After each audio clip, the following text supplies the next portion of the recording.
I'm Chris Farrell from the All Things Good and Nerdy podcast, a wacky weekend morning show, part of the Good and Geek Network, just like the show you're checking out right now. Shows on the network are individually owned, and the opinions expressed may not reflect others.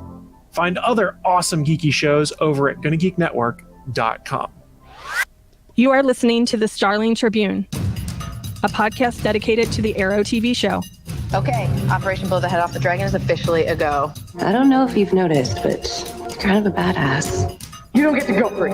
This podcast is not produced or maintained by the CW, Warner Brothers Television, CTV, or DC Comics. All characters, situations, and stories are the properties of Time Warner. I am the Oracle, and this is your Tribune. Welcome back to Earth 2's favorite newspaper. We call it the Starling Tribune. I am the chief editor today. My name is SP, and your other reporters for this special episode number 231 of the Starling Tribune are Chris. There's a difference between trust and trust fund. Yeah, trust fund means daddy gets new Lamborghini. And Michelle. I was just hoping that we could commiserate about how much our parents suck. Sure, that's the first thing I want to talk about to a newfound sibling.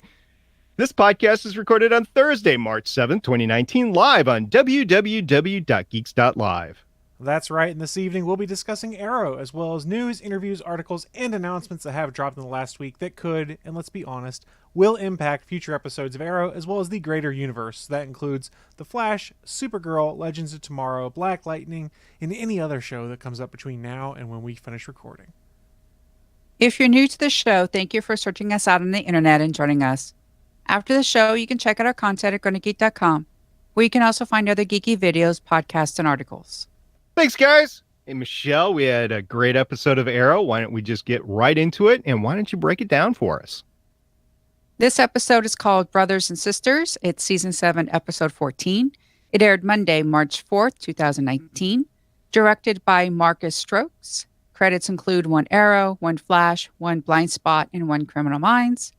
Written by Gene Wong. Credits include 2 episodes of Arrow and was the script coordinator on 37 episodes of Arrow. And Rebecca Bellato has written 8 episodes of Arrow and was the staff writer on 12 episodes of Arrow. What a great team, and we'll get into the rest of the episode in a second. We're going to run down the ratings for this past week. Now, these ratings will just be the live ratings. They will not be the live plus 7-day DVR ratings. And this is after 2 weeks off for some of these shows, and it definitely showed. It started off Sunday, the 3rd of March, with Supergirl airing the 13th episode of their 4th season, What's So Funny About the Truth, Justice, and the American Way, to a live rating of 1.14, which is actually pretty respectable for that show this year. On Monday, Arrow aired this episode that we're talking about, Brothers and Sisters, to a live rating of 0.89. And then following that, Black Lightning on the 4th of March aired the 14th episode of the 2nd season, The Book of Secrets, Chapter 4, Original Sin, to a live rating of 0.77. And then on Tuesday, the 5th of March, Flash aired the 15th episode of the 5th season. They are running 1 episode ahead of most of the others, to the episode titled King Shark versus Gorilla Grodd, to a live rating of 1.67, definitely winning the week by a ton. And Michelle, what do you think about these ratings? For Monday, I think one of the singing shows came back. It's either The Voice or it's American Idol or something. And like I've said, this demographic kind of watches shows like that. And the DVR numbers are going to be higher. I actually watched this episode on the website. A lot of people are doing that in the app. I know it looks dire, but when it's against something like one of those singing shows, I think that's what hurts it. Yeah, and I know Chris's favorite show came on Monday for their live season finale. It was The Bachelor. So I could see how Arrow and Black Lightning got, because Chris, you and your fiance were all over The Bachelor this year, weren't you? I love The Bachelor almost as much as I love the character of Laurel Lance from earlier seasons. Wow. So what did you think about Colton is his name, by the way. What did you think about him jumping the fence? I thought he should have jumped the shark. You mean King Shark? Sure, we'll go with that. All right. Okay, so we're going to move on and talk about the episode in specifics. We're talking about Brothers and Sisters. And no, we're not talking about the ABC show that was on a few years ago, Brothers and Sisters, which, by the way, had Rob Lowe and Krista Flockhart on it. But we're talking about the episode of Arrow, Brothers and Sisters. And we talk about the overall theme, and we usually relate the theme to the title. So, Michelle, what do you got for us this week? We have the two obvious pairs of brothers and sisters. We have Oliver and Emiko, and William and Mia. You could also say that we have not so much a brother-sister, but almost like we had that OTA moment where Diggle, who's kind of like the brother to Oliver, finally having that conversation that he should have had a while ago. And that is that Diaz is part of the Ghost Initiative. I see what you did there. Team X, yeah. And I thought it was interesting how I liked that one shot where Oliver's right in the middle between those two. And Felicity let Diggle have it. This is the second time you've put your job ahead of your friends. And we saw that statement play out till the end. Because of what Diggle, I would like to really start with Diggle and Lila, because we have Diggle, Lila, and then Felicity. What do we think of what happened with Diaz? I knew that meeting with Virgil was going to be a trap. But I really did not see what was going to happen to him at Slabside coming. SP, did you? Or? No. If we're at the end with Diaz, I did not. And of course, the big question is who did it to Diaz at the end at Slabside there. And I guess we'll get into that more. I want to say we haven't seen the last of Diaz, but we've definitely seen the last of Diaz with his pretty face and everything. We'll see if he's in the latter part of the episode. Now, with Diggle specifically, this was interesting, and I think it brings the fact that we were talking about, it was either the last time or the time before, I think it was last episode of Arrow, so 2 episodes ago for Starling Tribune. We were talking about why is Diggle getting a shield as vigilante, because he is working with the, Lila, and why does he need to work with the SCPD? And now I think that's going to materialize because he's going to be deputized, basically, as his vigilante form now. Yeah, we were trying to figure out the out of how's he getting out of Argus? How's he going to end up being back to Team Arrow? And they set it up this week and pulled the trigger on it.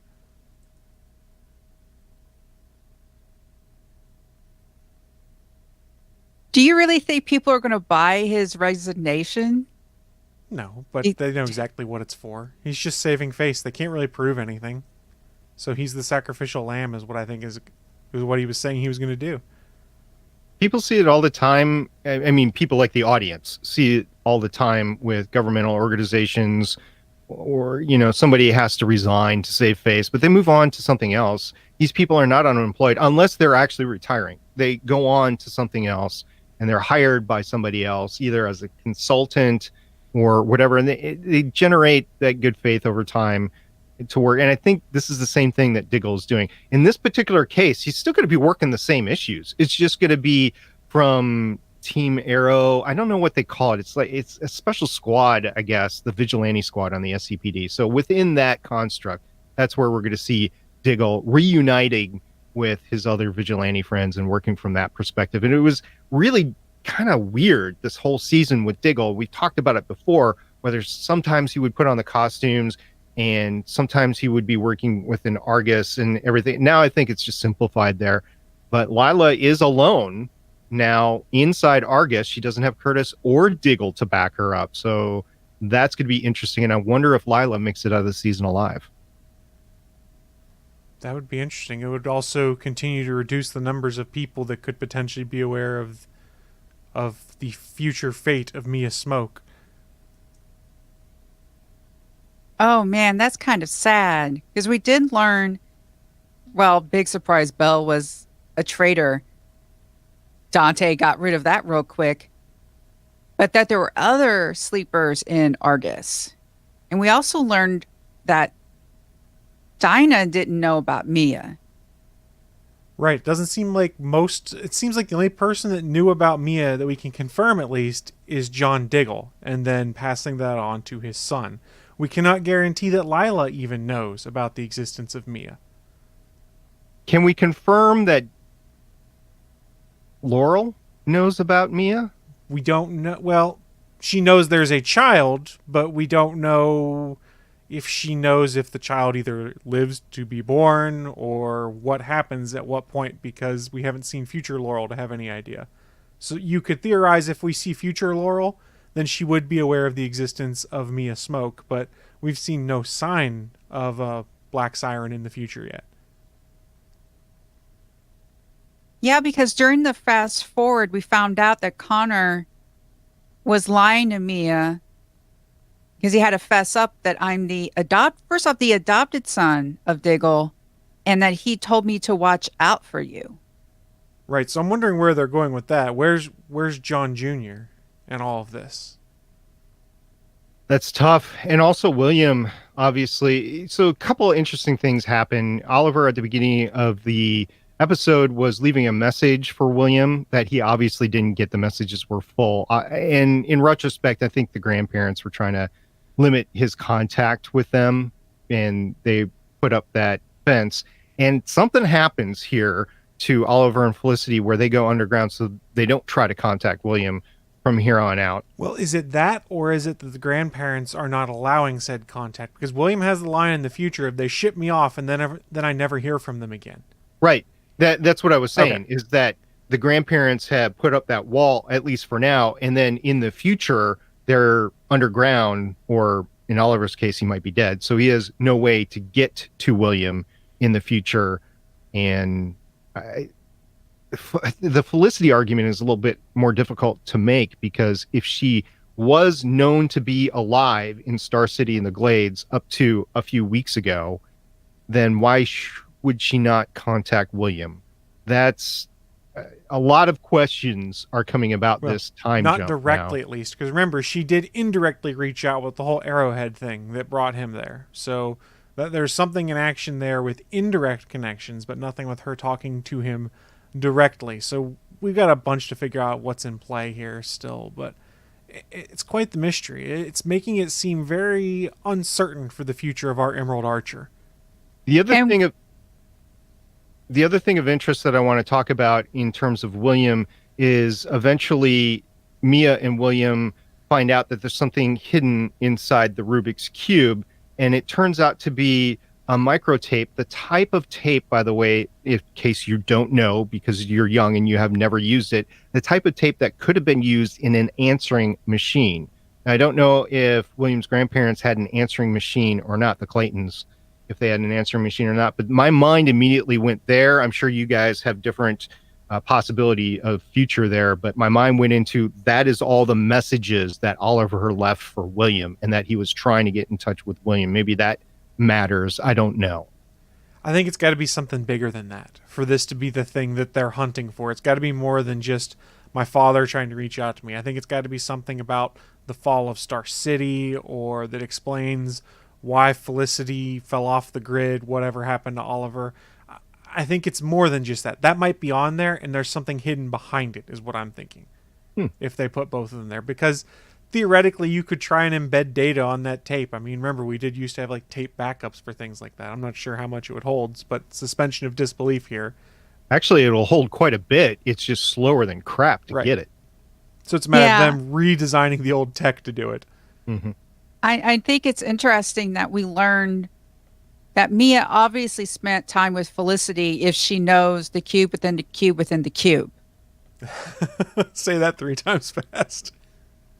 I'm not going to bother with that. And I was wondering how that would look on the Rubik's Cube, and I was kind of disappointed because it just looked like different, L shape in there or whatever. But okay.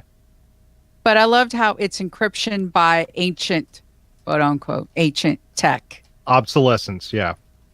Many people have actually said that we are developing ways of storing information that people in the future just might not understand.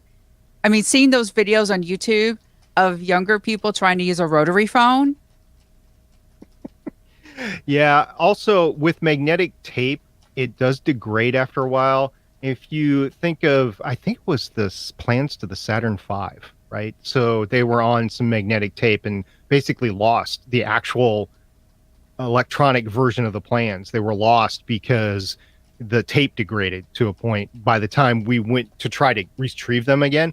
And the program that was originally designed to create and read them is no longer viable. So they would have had to have created a new program to read that data. You know, it's a retro coder's paradise, but it's a pain in the butt to have to do. In the present, we see Oliver trying to reach out and become brotherly, friendly toward Emiko. And first, he snuck into his lair. So the whole poor security system for a queen, family tradition. We've got, in the family DNA, we have stubbornness, the urge to put on a suit and shoot bow and arrows, and having poor security for your lair. And he turns out to be a helicopter brother because he's all like, where do you get your arrows? Maybe you should do this. Maybe you should do that. Chris, do you have any siblings? I do not. SP, do you have siblings? I have 2 sisters, yeah. I'm an only child. Is this like common sibling thing? Well, especially if you haven't seen your sibling in a while, you show up and you're like, hey, how you doing? And you see something like that. You're like, hey, you're trying to do this. Like if I had a younger brother that played hockey, for instance, or that had wanted to become a rocket scientist, I would be telling them what to do and what not to do, that sort of thing. In this particular case, we've wondered this before, where she got her gear. I have to think that Oliver has been thinking of this all along too. Where did she get her training? Where is she getting her gear from? What's going on? What's the backstory here? He just learned about her mother dying this episode at the beginning, and he's actually doing some investigation of her. So I won't say that he's just being a helicopter brother. I think he's doing some investigation on his own, whether he says it or not. That's what I would be doing if I was Oliver. I think it was more of a matter here of Oliver kind of trying to connect in some way and kind of having that awkward lull in silence. And he's like, well, what can I try and talk about that's kind of a shared interest? Because he doesn't know her very well. Their shared interest is kicking bad guy ass, it would appear. How can I reach out to her, try and get a conversation going? Yes, part of it I think is kind of a helicopter feeling, but at the same time, this is something we both share. Maybe we can connect on that and kind of then getting shot down. I think he would have done better by saying, how about them Seahawks? Yeah. How about that local sports ball team? Poor Renee getting stuck between the two. He's Emiko's friend who's still being the whole vigilante. He's now a deputy and working with the police. And he brings the bullet in order to get that analyzed. And of course, Oliver takes that over. And then there was the fight where Oliver arrests that Thornton guy, which was a pretty good fight. We saw Emiko in action a little bit more. Seems to have recovered nicely from the beating she took a while back.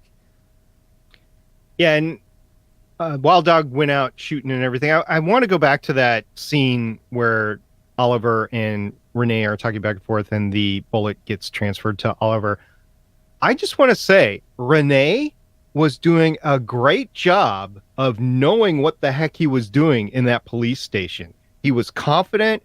He knew what the processes and procedures were. At least it appeared that way. And with the trailer for next week, we get a different story. But he actually was looking like he had paid attention to Quentin, and he knew this cop thing pretty well. I was impressed with how Dante portrayed himself inside the police station. Me too. And of course, Oliver, takes it over And Renee said something really great. How would you have felt if somebody had just swooped in, taken your list, and just taken over your mission when you first became the Hood? Yeah, I don't- not so happy. Yeah, I don't think he would have trusted anybody. And I think that's what Emiko is at the point. So I think Oliver's getting it right now, but I don't know. That was a good fight, by the way, in the shipping docks or whatever with everybody, including arrows flying from Emiko.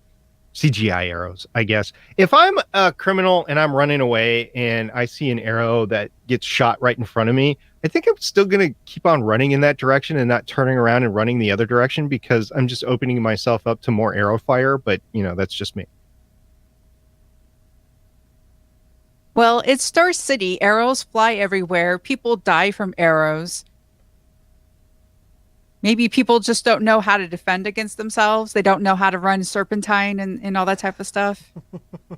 The easiest way to defend yourself against a arrow is by grabbing it and catching it in midair. I think that's been explained in the series all along. Do you think he can do that, SP? No, I think he's dead. He toast. I think it's interesting that Laurel is the first one that figures out that Felicity's pregnant. Using that deductive reasoning as the bargaining lawyer. She went to lawyer class. She's doing pretty good. Lawyers for Dummies evidently works pretty well. I know. Because Felicity wants to kill Diaz, and Laurel's like, I like being the DA. I think it's a good gig. Maybe not. Well, not in Star City, because DAs drop like flies. This was a little hard to take because this is the redemption arc of Laurel and it's continuing. And we've had a couple of weeks off, so we're kind of forgetting the fact that she was a killer. Like, really. And there's people that know that she killed and should be in prison for it, but they just can't explain to everybody that she's from another universe, so she gets to play lawyer instead. I don't. Chris, you're the biggest Laurel fan on this podcast. Oh, Are you me. buying it? Are you buying it at this point? Are you sold? I buy everything. I have no doubts at all when it comes to this character. It's the best character on the show. The best. I mean, she brought Felicity a banana. I mean, that right there shows you the redemption arc must be complete. Well, because Felicity, 1, needed the potassium, and 2, still needed to protect her family. And a turkey sandwich that wasn't made out of deli meat. Yeah, what's wrong with deli meat? Tell me that. I have no idea. Isn't like the high salt content and the other things used for preservation purposes versus, fresh turkey? Okay. There's a lot of salt in lunch meat. That's a problem because I like it. Yes. Well, we found out that Felicity decided not to kill Diaz because she wanted to set a good example for her children. So Oliver knows that he's going to be a daddy again. And I guess, who do we think set Diaz on fire? Because the Ghost Initiative is now broken up. Diaz is back in Slabside. Who do we think did it? Because he seems to have known the person. Yeah, I have no idea right now. That's the problem. I think they want you to think it's Laurel, but I don't think it is. I'm wondering if it was one of the teammates. And out of the teammates, Cupid comes to mind as being the most unassuming that, maybe she actually did it. But I don't know. It could have been Highlander guy as well, Dante. Could have just been one of the dirty Argus folks cleaning up after the mess. And there's a cleaning crew, and if they're cleared to the facility, they could get access down to the prisoner cells. I think the implication is it's someone that we would know or recognize based off how they tried to hide it and make it mysterious. So it's someone we know. I just have no guess as to who at this point. I mean, there's people with motivations, but those with motivations really weren't in a position to be flipping the lighter. Is it somebody that we've seen on this season? Or could this be somebody that is rolling in like Thea or Roy or Nissa or somebody like that? I don't think we can go back that far for it, but I don't Well, know. someone he knows, though. Well, he could know a lot of people that we haven't been seen yet. I'm just, and the show has shown us they're willing to go back into those deep pockets of season 1 and season 2 this season. I mean, Beth Schwartz has done an amazing job as executive producer. I mean, is it possible it could be Emiko? I mean, she could know him through Dante, and they have never put them on screen together, so that you would have that gleam of recognition or anything between the two of them. But to maybe protect Dante further, I don't know what her relationship is to Dante, but they're obviously friendly. I'm going to make an assumption here, and I'm going to assume it is somebody within Argus. So somebody that has access to the building, basically. Okay. And that's an assumption. I'm making it. And it's not that an unfair one. Yeah, and that narrows the field down quite a bit, because it could be Lila. Yeah. I don't think Lila would do that. But we learn that Emiko and Dante are friends. He actually says, I think it's time for you to come home. I think they're more than friends. I think it's fair to say that they were never on a break. Yeah. Little Friends reference to those that didn't get that. Sorry, I didn't get it. Did you ever watch Friends? No, I didn't really care for Friends. Okay, it's Ross and Rachel, the power couple on the show. They were on a break. Yeah. Okay, moving on. Chris, is there anything else about the episode you want to talk about? I'm really curious to see where they go with Emiko, whether she betrays Oliver in the end, or whether there's some kind of familial relationship that they're able to study with, and she's in a position to kill him and then doesn't and has to confess to things. I'm curious to see what happens there, because if there's one thing I've learned, it's that queens tend to betray each other. SP? It's another good episode. You might think that this was kind of a slow one. I mean, we got an amazing fight with Dante and Diaz and the team, the Suicide Squad. That's not the Suicide Squad. I was watching that from the perspective of the fight choreography again, and it was relative. I've watched it a few times. It was relatively short-lived, and there was some rapid camera switching, but they did a pretty good job of doing multiple mini fights strung together within the same camera shot before they did the quick cuts somebody else. So kudos to the fight choreography team. Kudos to the stunt people. You're doing an amazing job. And this is just reminding me again of season 1 and season 2. So Beth Schwartz is doing a great job of this season. And hopefully she gets the nod for next season as well. More on that later. I thought it was interesting that Virgil and Dante can jump out of buildings just fine. I know that's a hero thing, but to find out that two villains also have that skill, it's interesting to know. Well, it's not the jump out of the building. It's the hero landing. That's the hero thing, where they land, the one knee, the terrible on the knees landing. Ooh, that's a hero. Superhero landing, just like Deadpool would say. Exactly. Jumping out, that's like a villain thing. So do we think they just wear parachutes all the time on in those nice suits? I'm thinking I was thinking rocket shoes. Okay. Yeah. We're in the same train of thought here. Yeah, and we're good. Well, maybe we'll find out more about how these guys can just jump out and survive in next week's episode called Training Day. It's season 7, episode 15. It will air Monday, March 11, 2019. Team Arrow attempts to work with the Star City Police Department, but to much of Oliver's frustration, things don't go as planned. Meanwhile, Dinah gets some life-changing news. Directed by Rubenata and written by Emilia Ortega-Aldrich and Rebecca Rosenberg.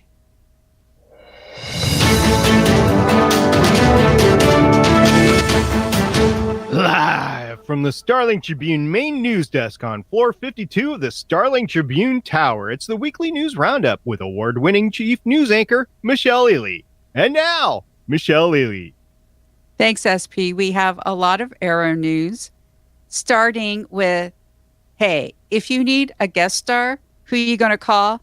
A Ghostbuster. Woohoo! Yes.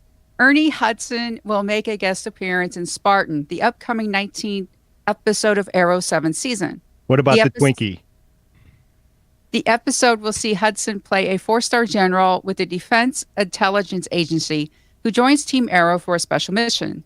The kicker is that Hudson's character apparently has a history with David Ramsey's John Diggle. In turn, unresolved tension from their past is likely to surface when they are once again forced to work together.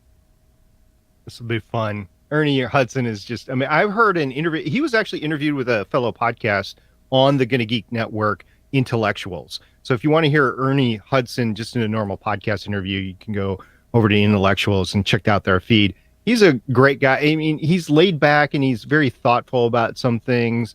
And he's definitely had a lot of controversy with Ghostbusters to deal with. But just as a fun actor, he's great to have on screen. I'm glad that Beth Schwartz got him for this season. The CW announces its 2019 season finale dates for the Arrowverse shows. First note, as Black Lightning comes to an end and Legends of Tomorrow returns, which is April 1st, Arrow will jump to a new time slot. Starting April 15th, Arrow will air following Legends of Tomorrow. So Arrow will move to 9 p.m. on Mondays. Legends will move to 8 p.m. on Mondays.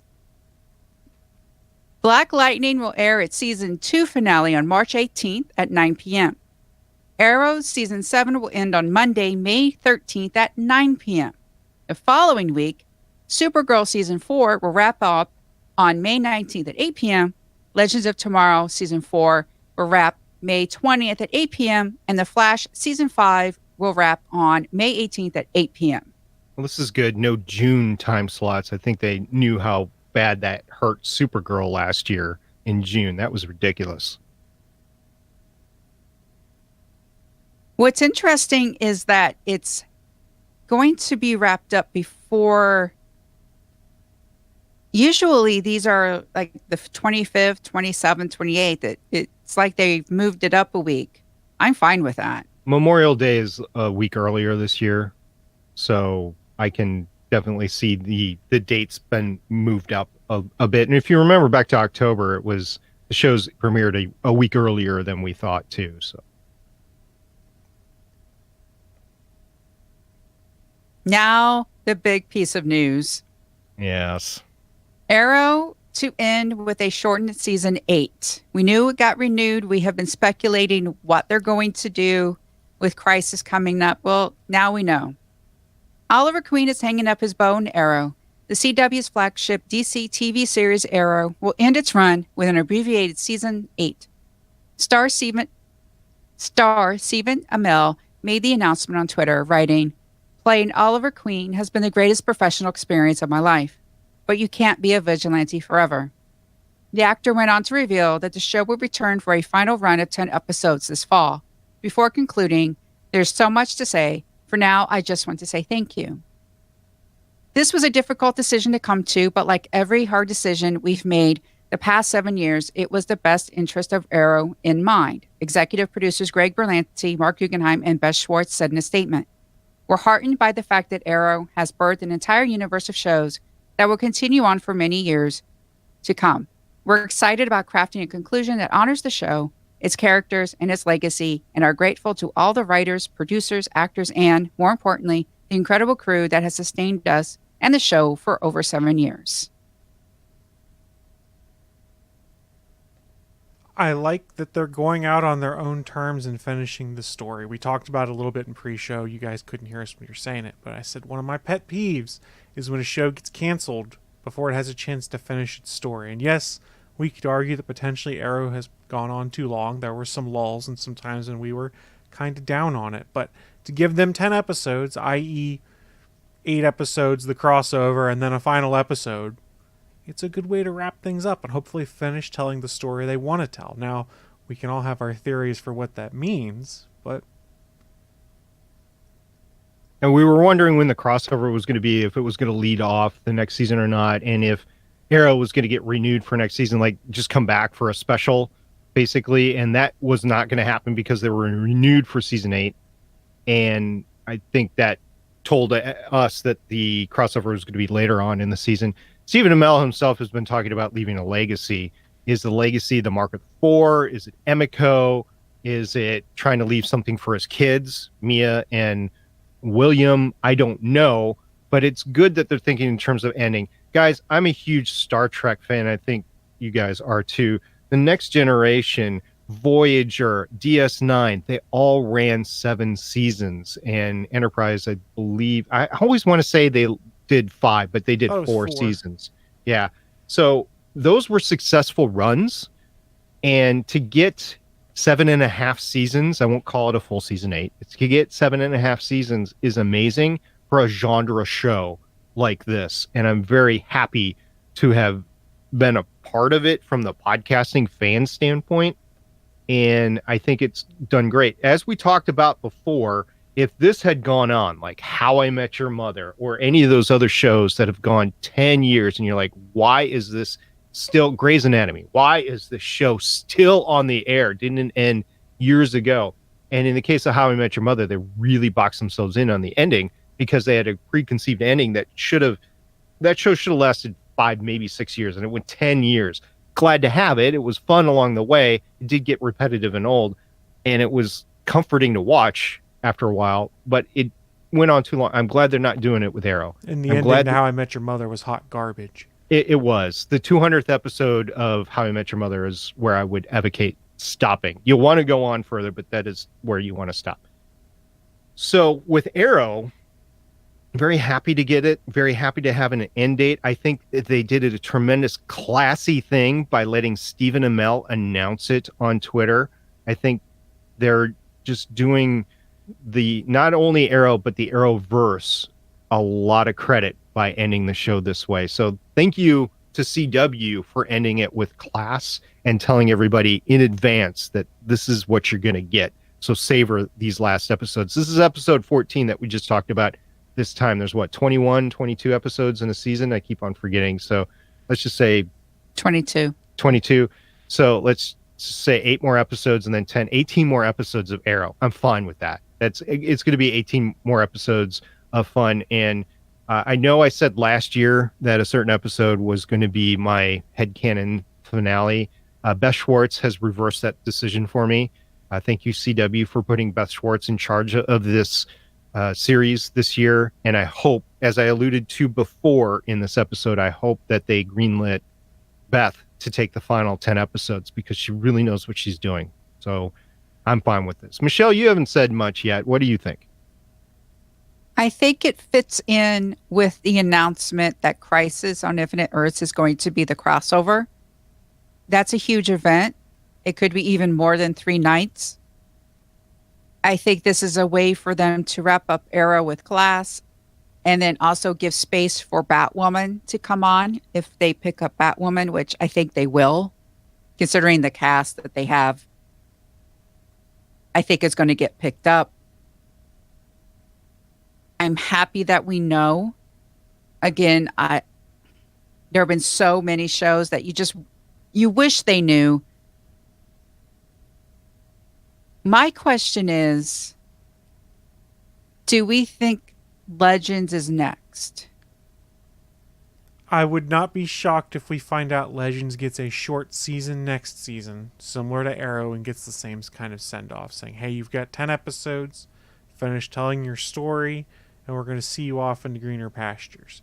Now, I think Legends is a show you could certainly play with more to freshen things up and do short runs of because the very nature of it lends itself to swapping out characters. But it's probably kind of expensive, and I think they have their eyes set on wanting to do some fresher, newer superhero shows on the CW.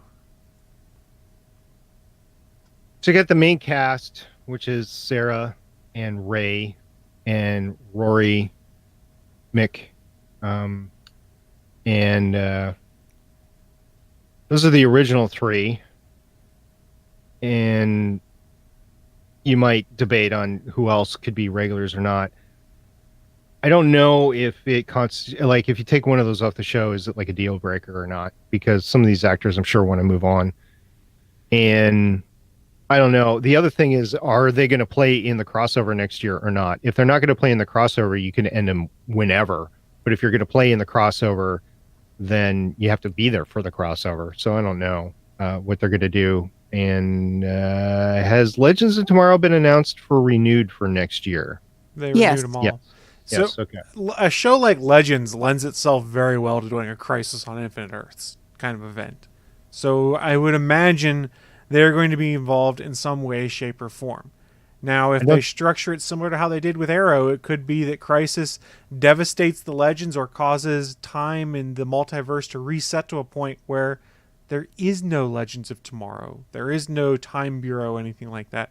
The very nature of the Crisis that we're going to have lends itself to resetting a lot of things, which I know Steven had talked about on our Discord channel, has him kind of cautious because he's invested, 7 years into Arrow right now? And depending on what they do with Crisis and how they change the universe, it kind of makes those 7 years have less of a payoff. If they undo a bunch of things that we've come to accept as the normal Arrow canon, there's potential frustration points. So I think they're going to have to be very careful with what they do. They could very easily set up Crisis to be the send-off for both Legends and Arrow, though. Yeah. And as far as the future of Starling Tribune, we have not discussed that. So stay tuned for a future announcement on that. And we'll have to have a chance to sit down and talk, which we have not had that chance yet. So we'll let you know what we plan to do with the podcast. We're not just going to release the final episode of Arrow and be like, hey, we don't know what's going on. We might be back. We might not. We'll tell you. We'll let you know. We'll do a CW move. And that's all for the news. Now, we are part of a larger podcasting network, aren't we, Chris? That's right, Michelle. We're part of the Gonna Geek Network. There's 20 plus different shows you can find there that cover a variety of topics, be it geeky television shows like we do, geek culture, video gaming, board gaming, podcasting, advice. There's all sorts of stuff that's there. And as much as I would love to give you a rundown of every show on the network, it's just not feasible. I can't do that. But what I can do is give you a taste of one other show and say, hey, maybe you should check this one out. And for this week, we're going to the land down under with our good friends at Game Life Balance Australia, specifically episode 77, A Weird Alien Doofus. And yes, I chose this for the promo read because I got to say doofus. I like the word, I'll be honest. Doofus. You said doofus. Sorry. Anyways, so this week the boys do something very on brand and review a Nintendo DS game that's only available in Japan. Sega 3D Fukoku Archives 3 Final Stage, a sequel to the game known in the West as Sega 3D Classics Collection. It's a bunch of old Sega games that were given a 3D treatment. Also in this jaw-dropping episode, AC has been sick, and Rob has a fun new house guest. Oh, and the quiz this week? It's a doozy. So if you like some good banter and some good video game talk, go check out our friends AC and Rob, hosts of Game Life Balance Australia. You can find that over at GonnaGeek.com. Click on the network button, and you'll see their podcast there, in addition to all of the other great shows on the network. All that being said, though, it is time for us to start wrapping up this latest episode of the Starling Tribune. So thank you to everyone who did participate in the chat room over at geeks.live, but also thank you to everyone who downloads the audio episodes from starlingtribune.com or catches the video replays over at youtube.com/GonnaGeek. If you have an Amazon device, go ahead and enable our podcast as a skill and listen to us that way. It's great to have full player control. I do that every week. And also, we have a Discord server, which we have been discussing everything, including the cancellation notification. You can find that at GonnaGeek.com/Discord. Our channel is the hashtag Starling-Tribune channel there. And remember, you can always catch us as we record live at www.geeks.live at 7:30 p.m. Eastern, 4:30 p.m. Pacific on Thursdays every week. We would love to hear from you. We are the Starling Tribune on Facebook and Instagram, at Starling Tribune on Twitter, and you can call us at 612-888-CAVE. That's 612-888-2283. Well, this brings us to the end of another great episode. Any last words before we sign off? At Stargate Pioneer.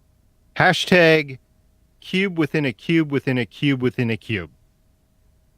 At the Chris Farrell. Hashtag I better get another hoss before the series finale.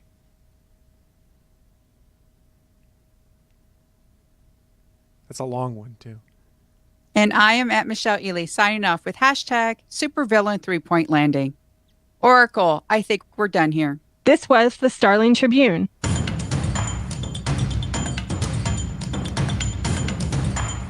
You can leave us feedback at gonnageek.com or check out our archive at starlingtribune.com. Visit gonnageek.com for more podcasts. Music by Kevin MacLeod can be found at incompetech.com. This podcast is not produced or maintained by the CW, Warner Brothers Television, CTV, or DC Comics. All characters, stories, and situations are the property of Time Warner. No infringement is intended. We will see you for the next episode of CW's Arrow.